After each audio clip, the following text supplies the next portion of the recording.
আজ শুক্রবার 19শে মে, এখন বাজে রাত্রি 8:41 আর আমরা রওনা হয়ে গেলাম শিয়ালদা স্টেশনের উদ্দেশ্যে। এবারের সামার ভ্যাকেশন আমাদের কোথায় কাটবে সেটা থাম্বনেল টাইটেল দেখে কিছুটা হয়তো তোমরা আন্দাজ করেইছো। তো চলো কটা দিন আমাদের সাথে তোমরাও আমাদের ব্লগের মাধ্যমে পাহাড়ের সৌন্দর্য উপভোগ করো। আজকের ব্লগটা শুরু হচ্ছে একদম শিয়ালদা স্টেশনে দাঁড়িয়ে, আর বাড়ি থেকে আর ব্লগ শুরু করা হয়নি কারণ হিরক এত তাড়াহুড়ো দিয়েছে, সত্যি আমরা তাড়াতাড়ি চলে এসেছি একদম। আর ওম এইখানে দাঁড়িয়ে আছে। তোমরা হয়তো আমাদের তিনজনকে দেখে ভাববে যে ওম কোথায় গেল। বাবা, ওম আর ঐশীকে না আনলে এই ট্রিপটা ইনকমপ্লিট হতো একদম। ওম ঐশী বারবারই বলেছে যে এইবারে যখনই আমরা কোনো ট্রিপে যাব রাত্রে যাতে আমরা ট্রেনে বাংকে শুতে পারি, তো হিরক সেই ব্যবস্থাই করেছে। আর আমরা সকালের ট্রেনে যাচ্ছি না, এবারে যাচ্ছি রাতের ট্রেনে। আর যাচ্ছি আমরা দার্জিলিং মেল 10টা 5-এ, এখন বাজে 9টা 25।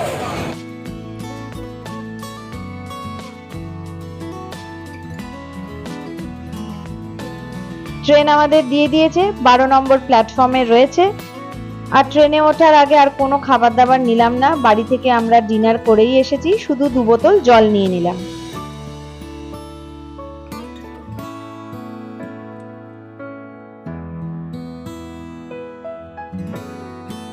যবে থেকে আমরা দার্জিলিং এর ব্লগ বানিয়েছি তারপর থেকেই তোমরা অনেকে বলেছিলে যে সিকিমে যেও, সিকিম এর থেকেও খুব সুন্দর। সিকিমে আমরা কিন্তু দুবার ঘুরেছি, আর দুবার কিছু কমন জায়গায় আমাদের ঘোরা হয়ে গেছে। Gurudongmar lake, Changu lake, Khecheopalri lake, silk route, Lachen, Lachung, Yumthang, আরো অনেক এরকম জায়গা কিন্তু আমাদের সিকিমের ঘোরা হয়ে গেছে। তবে এবার আমরা যেই ট্রিপটা করতে চলেছি এটা আমাদের অনেক দিনেরই প্ল্যান বলতে পারো। আর কিছু অফবিট জায়গাতেই আমরা এবার যাচ্ছি, আর যেগুলো আমরা আগে কখনো এক্সপ্লোর করিনি বা ঘুরে দেখিনি সেই সব জায়গাতে যাওয়ারই আমাদের প্ল্যান। তো আশা করছি এই সিরিজটাও তোমাদের ভালো লাগবে। ট্রেনে তো আমরা উঠে পড়েছি, কিন্তু এবারে সিট আমাদের খুব বাজে পড়েছে। 4 জনের একসাথে সিট আমাদের হয়নি।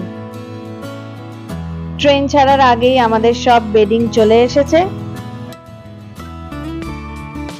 ট্রেন তো এখনো ছাড়েনি, আর ঐশীকে দেখো আপার বাঙ্কে যাওয়ার জন্য অস্থির হয়ে উঠেছে। কতদিন পর বাঙ্কে উঠলি? হ্যাঁ, সে বললি ট্রেনও ছাড়লো না। ফাইনালি ট্রেন আমাদের একদম রাইট টাইমে ছেড়ে দিয়েছে। এখন 10টা 5 বাজে। ওম ঐশী তো এক্সাইটেড বটেই, কিন্তু সত্যি বলতে আমি আর হিরকও কিন্তু কম এক্সাইটেড নই। আফটার অল পাহাড়ে যাচ্ছি বলে কথা।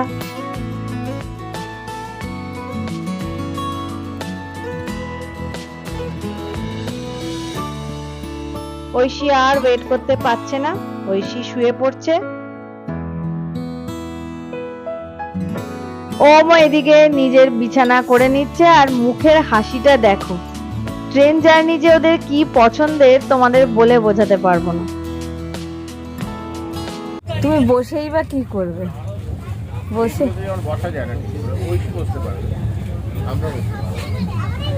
এমন করে বসে আছে, হিমালয়ে বসে আছে। বরফ পেছনেও সাদা। এবারে সিটটা খুবই বাজে পড়েছে, সব এদিক ওদিক ছড়ানো ছেটানো। তাও তো 4 জন একসাথে হয়নি, তারা ওই জন্য গল্পও হচ্ছে না। আর কি রাত্রি এখন হয়ে গেছে, ঘুমিয়ে পড়ো। 11টা বেজে গেছে, এখন ঘুম দাও, সকালে উঠে আবার গল্প হবে। আর ওমের দেখি এবারে পা পুরো ঠেকে গেছে, বাঙ্কে পা একদম ঠেকে গেছে। তোর কি এইখানে সুবিধা হতো না? এটা ঠিক আছে। কি খুশি, বাঙ্কে উঠলে খুব খুশি না? এবার জানো তো আমাদের 4 জনের সিটই আপার বাঙ্কে। তো যাই হোক, রাত অনেকটাই হয়েছে, এবার শুয়ে পড়া যাক। কাল সকালে আবার তোমাদের সাথে কথা হচ্ছে।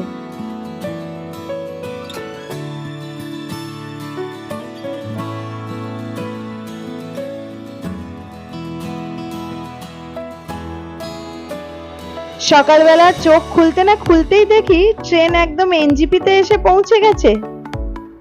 ট্রেনে বসে যে একটু চা কফি খাবো সেই সময়টুকুও পেলাম না আমরা এবারে। Good morning family. খালি ভয়েস ওভার করে করেই আমাদের ট্রেনের জার্নিটা তোমাদের সাথে শেয়ার করলাম। এত ট্রেনের জার্নিতে এবারে সেরকম কিছু নেই, উঠে ঘুমিয়ে পড়া, কোনো কাজকর্ম ছিল না। সে আমাদের দার্জিলিং যাওয়ার সময়ও কিন্তু এরকমই ছিল। মৌমাসি খুবই এনজয় করেছে ওইটুকু টাইমে, কিন্তু তোমাদের সাথে আর ভালো করে কথা বলা হয়নি। এমনি আমাদের যে কোচটা ছিল না, প্রচুর বাচ্চারা উঠেছিল, আর বাচ্চারা সব বুঝতেই পারছো, সব বাচ্চারা থাকলে কি হয়, তো বেশ আমাদের আনন্দ করেই কেটে গেছে। তো এখন আমাদের ট্রেন কিন্তু একদম রাইট টাইমে আমাদের এনজিপিতে নামিয়েছে। আর আমি আমাদের ড্রাইভার দাদাকেও ফোন করলাম, ও চলে এসেছে। আমার বললো ঠিক আছে আমরা সেখান থেকে বেরোচ্ছি। ও বললো ঠিক আছে তোমরা বেরো, আমি চলে আসছি। চলো এবার আবার সামনের দিকে এগোনো যাক। এবার আমরা আস্তে আস্তে কোথায় যাবো? পাহাড়ে।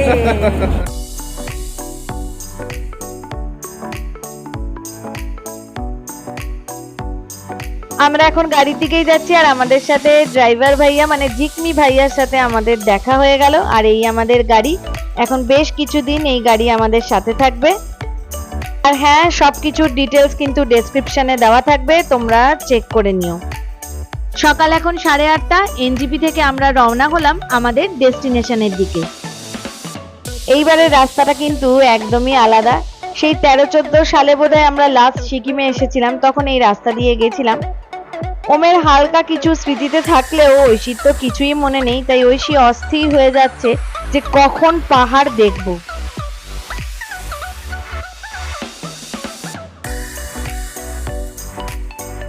আর ওই দেখো দূরে হালকা একটু পাহাড় দেখতে পেয়েছি আমরা।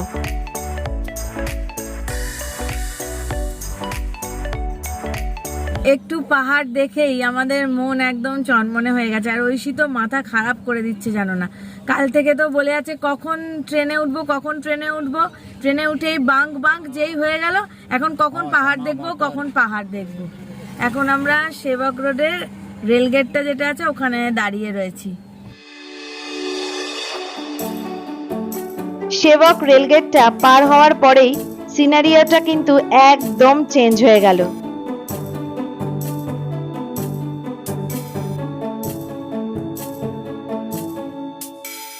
আমরা এখন তিস্তা ব্রিজের একটু আগেই রয়েছি, এখন সকাল 10টা বাজে।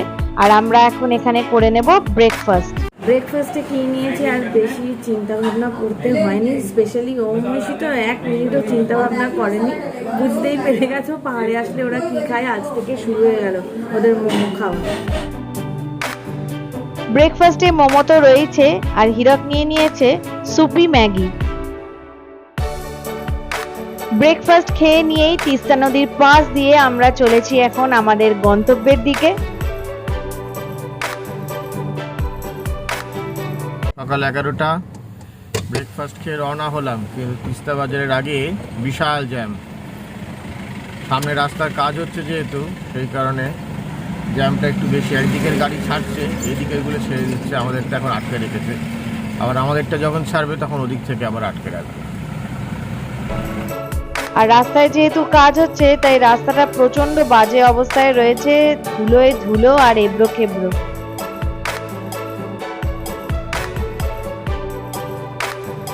বেশ কিছুটা খারাপ রাস্তার পর এখন রাস্তাটা ঠিকঠাক, আর আমরা এখন যাচ্ছি তিস্তা ব্রিজের ওপর দিয়ে।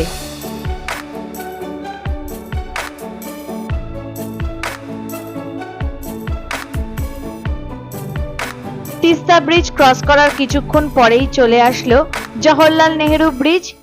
আর এই ব্রিজটাই কিন্তু ওয়েস্ট বেঙ্গল আর সিকিমের বর্ডার। বাদিকেই হচ্ছে সিকিম, আর এই ব্রিজের ওপারে গেলেই কিন্তু মাল্লি, যেটা সিকিমের প্রবেশদ্বার।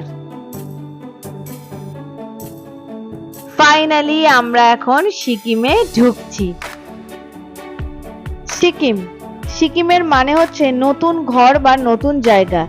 সি হচ্ছে নিউ, আর খিম হচ্ছে প্লেস অর হাউস। আর এই সিকিমের নামকরণ করেন ফুনসং নামগিয়াল। 1642 সালের সময় উনি কিন্তু সিকিম প্রতিষ্ঠা করেন। সিকিমের প্রাকৃতিক সৌন্দর্য নিয়ে নতুন করে আর কিছু বলার নেই। তবে জানো তো, সিকিমকে কিন্তু ইন্ডিয়ার সবথেকে ক্লিনেস্ট স্টেট হিসেবে ধরা হয়। তেমনি সিকিমকে কিন্তু ভারতবর্ষের সর্বপ্রথম পুরোপুরিভাবে অর্গানিক স্টেট হিসাবেও মানা হয়।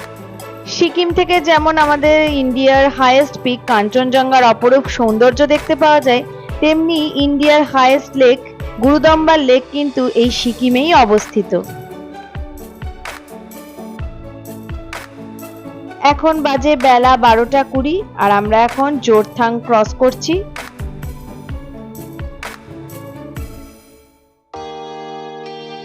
জোরথাং ক্রস করে আমরা এখন সোমবাড়িয়ার দিকে।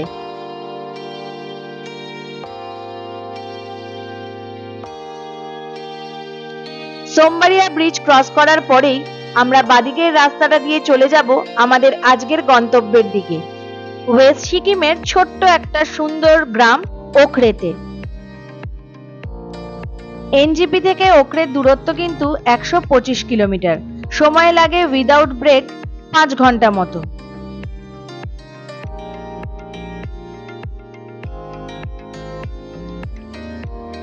সোমবাড়িয়া ক্রস করার পরেই আমরা কিন্তু ঠান্ডাটা বেশ ভালোভাবেই উপলব্ধি করতে পারছি, আর যত ওখরের দিকে এগোচ্ছি ঘন কালো মেঘও দেখতে পাচ্ছি।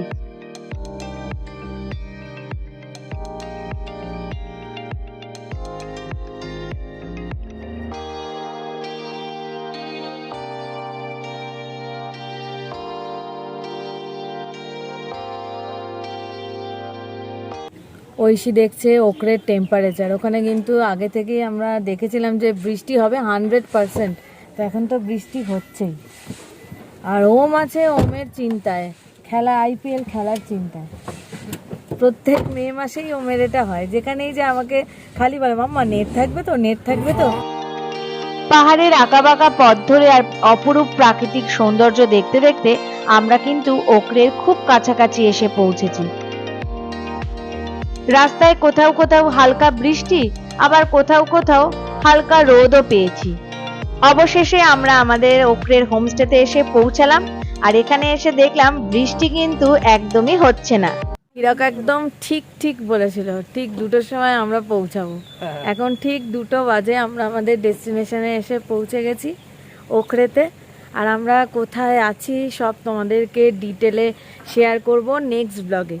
এখন বুঝতেই পারছো সেই কাল থেকে জার্নি করছি, কিন্তু আমাদের জার্নিটা খুব স্মুথ হয়েছে, একদম খুব ভালো জার্নি হয়েছে। ওয়েদারটাও একদম ঠিকঠাক, ঠান্ডা রয়েছে এখানে। আর এই যে কুয়াশা নেই, মেঘই বলা যায়। মেঘ, ঐশী এটাই চাইছিল। মাঝে মাঝে রোদ্দুর উঠছিল, তখন বলছে কেন রোদ্দুর, কি হলো ঐশী, কেন রোদ্দুর, কেন রোদ্দুর। ঠিক আছে, মেঘের মধ্যে এসে গেছো। খুব সুন্দর জায়গাটা, নিরিবিলি, ভীষণ ভালো। তো সবটাই তো তোমাদেরকে অবশ্যই ঘুরিয়ে দেখাবো। আগে আমরা এখন ফ্রেশ হই, আর তোমাদেরকে তো সবকিছু এই ব্লগে শেয়ার করেই দিয়েছি। যদি কিছু বাদ পড়ে যায়, আমি যেটা বলি তোমরা কমেন্ট করে নিও। তো চলো আজকের ব্লগটা এখানেই এন্ড করছি। আশা করছি নেক্সট এপিসোডগুলো তোমাদের ভালো লাগবে, আর আজকের ব্লগটাও তোমাদের ভালো লেগেছে। ভালো লাগলে কিন্তু লাইক করতে ভুলো না। খুব শিগগিরই দেখা হবে নেক্সট ব্লগে তোমাদের সাথে। সবাই খুব ভালো থেকো, সুস্থ থেকো। Till then, bye by.